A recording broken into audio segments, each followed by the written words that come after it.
Hit serials இனி டிவிக்கு முன்பே சன் நெக்ஸ்ட் ஆப்ல ஜாலியா எல்லாருக்கும் முன்னாடியே பாருங்க. இப்பவே சன் நெக்ஸ்ட் ஆப்பை டவுன்லோட் பண்ணி சப்ஸ்கிரைப் பண்ணுங்க. இருக்கிற பிரச்சனை எல்லாம் போதாதா? அதான்ப்பா நாங்களே பேசி பூஜாவுக்கு சீர் செஞ்சுட்டு வந்துட்டோம். இத பாரு, உங்ககிட்ட சொல்லக்கூடாதுன்னா இல்ல, எங்களுக்கு நீயே வேணும் அவளும் வேணும். நாங்க என்ன பண்றதுடா, நீயே சொல்லு. அம்மா, உங்க பொண்ணு உங்க இஷ்டம், இதில் நான் நினைக்க ஒண்ணுமே இல்லை. ஆனா ஒரு வார்த்தை கூட சொல்லலைங்கிறதான் சொல்றேன். ஏம்பா, என்னவோ அடுத்த வீட்டு பொண்ணு பேசுற மாதிரி பேசுற? அவன் கூட பிறந்த தங்கச்சிப்பா. அப்பா, அவளை என் தங்கச்சின்னு மட்டும் சொல்லாதீங்க. அந்த நினைப்பை நான் எப்பவோ அழிச்சிட்டேன். ஆமா, சீர் செய்ய யார் பணம் கொடுத்தா? உங்க இளைய மகனும் மருமகளும் கொடுத்தாங்களா? ஒரு அண்ணனா வேலு செய்யறதா தான் சொன்னான். ஆனா ஒரு அம்மாவா இதெல்லாம் செய்ய வேண்டியது என்னோட கடமை. தாய் வீட்டு சீர் செய்யணும்னு சொல்லி என் கையில இருந்த வளையல அடமான வச்சு அந்த படத்துல சீர் செஞ்சுட்டு வந்துட்டோம்.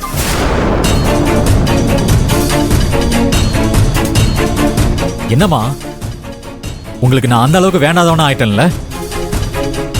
உங்க கையில இருக்கிற வளையல வச்சுதான் சீர் செய்யணும்னு உங்களுக்கு என்ன தலையெழுத்தா?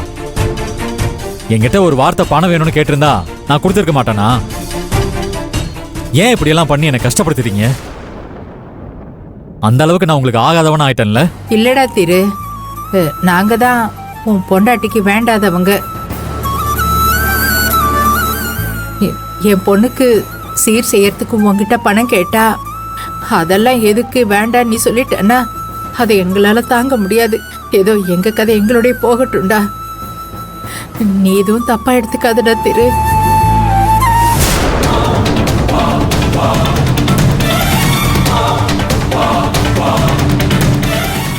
ஏன் கற்பகம், யார ஏமாத்த பாக்குற?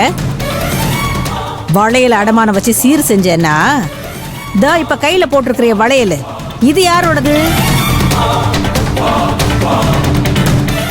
பாத்தீங்களா மாப்பிள, என்னத்தையும் மறைக்கிறாங்க.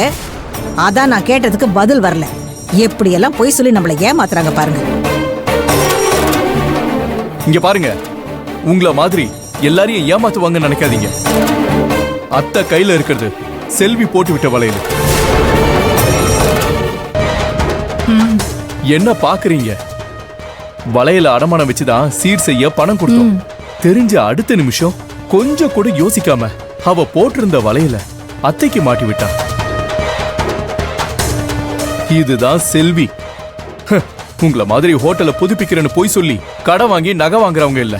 அவங்க இத பாத்துட்டுலாம் ஒண்ணு சொல்ல மாட்டாங்க. எங்க கிட்டயும் இருக்குன்னு பெரிய பவுசு கட்டுறதுக்கு பண்ணிருப்பாங்க. என்னங்க, இதுவும் உங்களை சீண்டி பார்க்கதான். ஏன் மூத்த பிள்ளை நீங்க உங்க அம்மாக்கு போட்டுற மாட்டீங்களா? அவ யாருங்க இதெல்லாம் செய்யறதுக்கு? கீர்த்தி, யார் நடிப்பாங்க யார் உண்மையா இருப்பாங்கன்னு எங்களுக்கு தெரியும். நீ ஒன்னும் சொல்லி கொடுக்கணும்னு அவசியம் இல்ல. அடுத்தவங்களை குறை சொல்றதை விட்டுட்டு முதல்ல உங்களை திருத்திக்க பாருங்க. இங்க பாரு திரு, ஒரு அம்மாவா எனக்கு எல்லாருமே ஒண்ணுதான். நீ என் மேல வச்சிருக்கிற பாசம் மாதிரிதான் அவங்களும் என் மேல பாசம் வச்சிருக்காங்க. பெத்தவங்க நாங்க கடைசி காலத்துல பிள்ளைங்களுக்கு ஆசைப்பட்டதை செய்யறோம். அதுல யாரு கணக்கு பார்க்க வேண்டாம். இந்த பாரு, பொங்கலுக்கு நாங்க உனக்கு கீர்த்திக்கு எல்லாருக்குமே துணி வாங்கிட்டு வந்திருக்கோம். இந்த பாரு, மனசுல எதையும் நினைச்சுக்காம இத வாங்கிக்க. நான் சொல்றது கொஞ்சம் கூட கேட்காம உங்க விருப்பத்துக்கு நீங்க செய்யறப்ப உங்க விருப்பத்துக்கு மட்டும் கட்டுப்பட்டு நான் இருக்கணும்னு நீங்க எப்படி முடிவு பண்ணுவீங்க?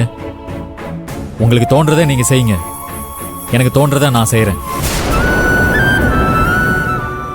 திரு, மாப்பிள்ளை, மகா, என்ன இவன்? அம்மா, என்னம்மா இவன்?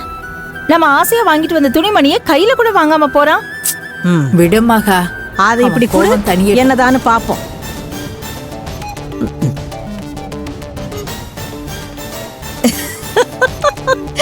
கீர்த்தி, இங்க பாரு, உன் மாமியாரு உனக்கு வாங்கிட்டு வந்த பொங்க சீர். இதத்தான் வாங்கிட்டு வந்திய? என் மாப்பிள்ளைக்கும் பொண்ணுக்கும் நான் காஸ்ட்லியான பட்டு புடவையும் வேட்டியும் வாங்கிட்டு வந்து கொடுத்துருக்கேன். அதைத்தான் அவங்க போட போறாங்க. இந்த மாதிரி பிளாட்ஃபார்ம்ல வாங்கின சீப்பான துணியெல்லாம் போட மாட்டாங்க.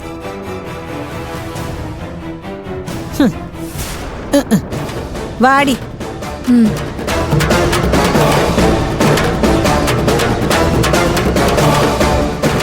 என்ன ஜென்மங்க இதுங்களா?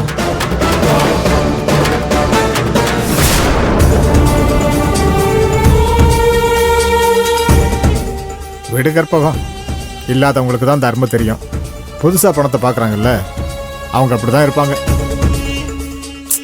விடுங்கத்த, தலகால் புரியாம ஆடுறாங்க. ஒட்டு போட்ட கிழிஞ்ச புடவையோட இந்த வீட்டுக்கு வந்தவ இன்னைக்கு ஆட்டம் போடுறாங்க. நடக்கட்டும், எப்படியும் அடிபட்டு நம்ம கிட்ட தான் வந்து நிப்பாங்க. நீ இரு.